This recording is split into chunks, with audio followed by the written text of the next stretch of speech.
raha nandalo toerana iray Jesosy dia nahita lehilahy jamba hatramina haterahany ary nanontany azy ny mpianany hoe: Rabio, iza moa no nanota? Io lehilahy io va sa ny ray aman-dreniny no dia teraka jamba izy? Dia novaliany Jesosy hoe: tsy io lehilahy io no nanotana ny ray aman-dreniny, fa ny hanehoana ny asan'Andriamanitra eo aminy no anton'izao. Isika tsy maintsy manao ny asan'izay naniraka raha mbola antoandro, avy ny alina ka tsy mahazo miasa ny olona.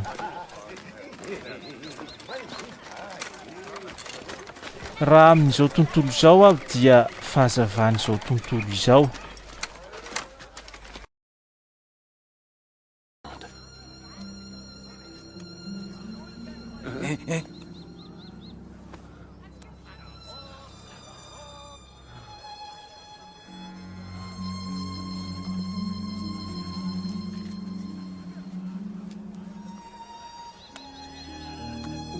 Rehefa avy nilaza izany izy dia nandrora tamin'ny tany ka nanao feta tamin'ny rora.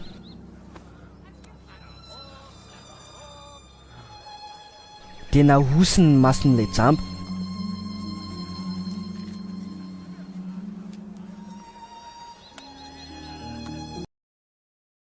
Ary hoy izy taminy: andeha sasao any amin'ny fary SILOAMA izay atao hoe ny rahina ny masonao.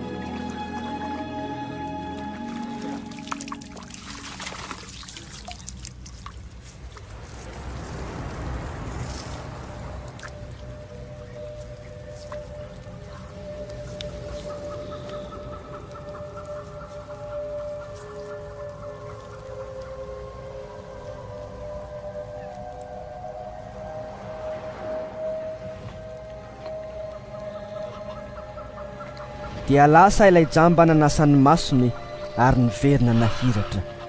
Koa izay nifanolo-bodirindrina taminy sy izay nahita azy fa mpangataka izy taloha dia niteny hoe: tsy ity va ilay nipetraka nangataka? Hoy ny sasany: izy ity. Fa hoy ny sasany: tsia, fa tahaka azy ihany ity. Hoy kosa izy: izao no izy. Dia hoy ny olona taminy: ahoana no nahiratany masonao? Ary hoy izy hoe: ilay lehilahy atao hoe Jesosy no nanao feta dia nanositra ny masoko ka niteny tamiko hoe: mankanesa ny SILOAMA ka sasao ny masonao dia nandeha aho ka nanasa azy ary nahiratra. Ary hoy ny olona taminy: aiza moa izany lehilahy izany? Hoy raha lehilahy: tsy fantatro. Dia noentiny tany amin'ny fariseo ilay jamba taloha. Ary tamin'ny andro sabata no nanaovan'i Jesosy ny feta tsy nampahiratany ny masony raha lehilahy. Ary mbola nanontany azy ny amin'izay nahiratany masony koa ny fariseo. Dia hoy izy taminy: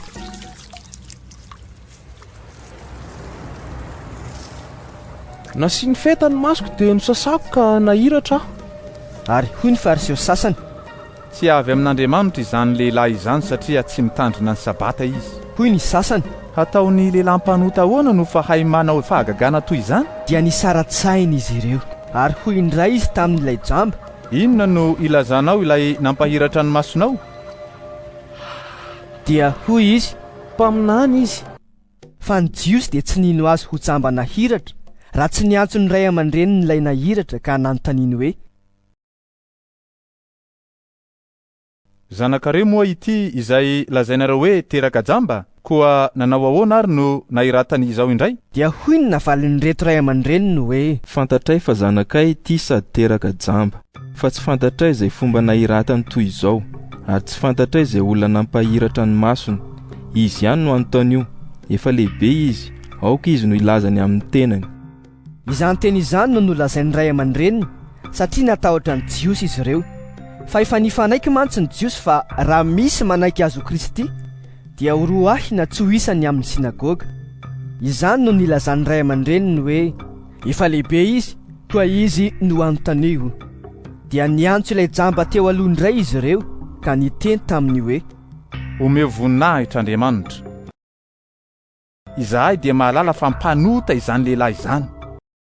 Fa hoy izy hoe tsy fantatro na mpanota izy na tsy. Zavatra iray loha ihany ny fantatro. Jamba aho teo aloha fa mahiratra aho zao. Dia hoy izy taminy Inona no nataony taminao? Nanao ahoana hoe no nampahiratany ny masonao? Dia hoy izy hoe efa voalazako taminareo ihany fa tsy niaino ianareo. Nahoana indray ny te hiaino ianareo zao?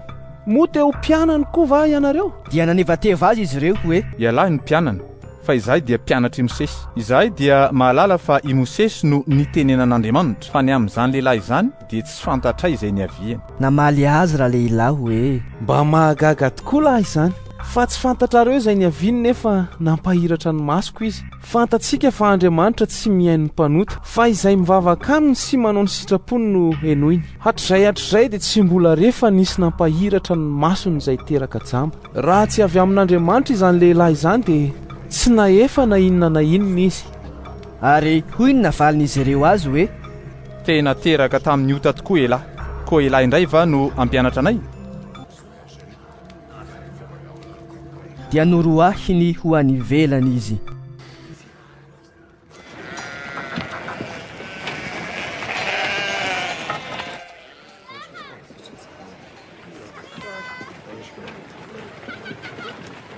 Reny Jesosy fa efa noroahiny ho any ivelany raha lehilahy.